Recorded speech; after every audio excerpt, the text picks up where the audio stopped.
আমি আল্লাহ ফজরে ডাকছি,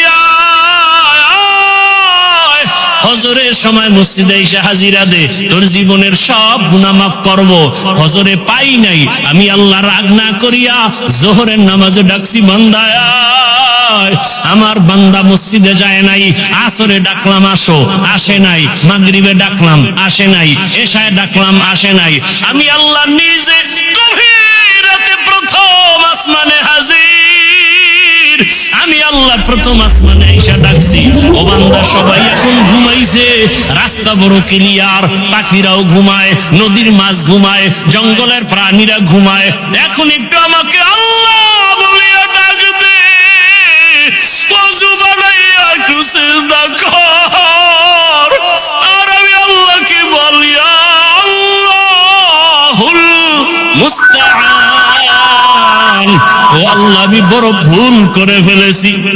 ও আল্লাহ, দুনিয়ার মায়ায় পড়িয়া, শয়তানের ধোকায় পড়ে হাতের গুনাহ, চোখের গুনাহ, জবান দিয়ে গুনাহ করেছি, মানুষের ক্ষতি করেছি, মা বাবার সাথে বেয়াদবি করেছি, ওলামায়ে কেরাম শিক্ষকের সাথে অন্যায় করেছি, বান্দার হক নষ্ট করেছি, সন্তানের হক আদায় করি নাই, স্ত্রীর হক আদায় করি নাই, মা বাবার হক আদায় করি নাই, ভাইয়ের হক আদায় করি নাই, বোনের হক আদায় করি নাই।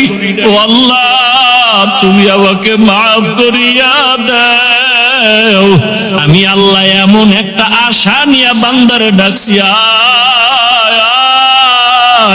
একটা সন্তান অন্যায় করিয়া মা বাবার সামনে চোখের পানি ছাড়লে মা বাবার মায়া বাড়িয়া যায়। মা বাবায় বলে, কাঁদিস না, তোরে আর কিছুই বলবো না। একটা ছাত্র অন্যায় করে শিক্ষকের সামনে কান্না করে, শিক্ষক মায়া করে বলে, আর কাঁদিস না। ওরে শিক্ষকের থেকে আর মা বাবার থেকে আমার আল্লাহর মায়া কি কম? বান্দা গুনার কথা স্মরণ করিয়া যদি আল্লাহকে একটা ডাক দাও, হে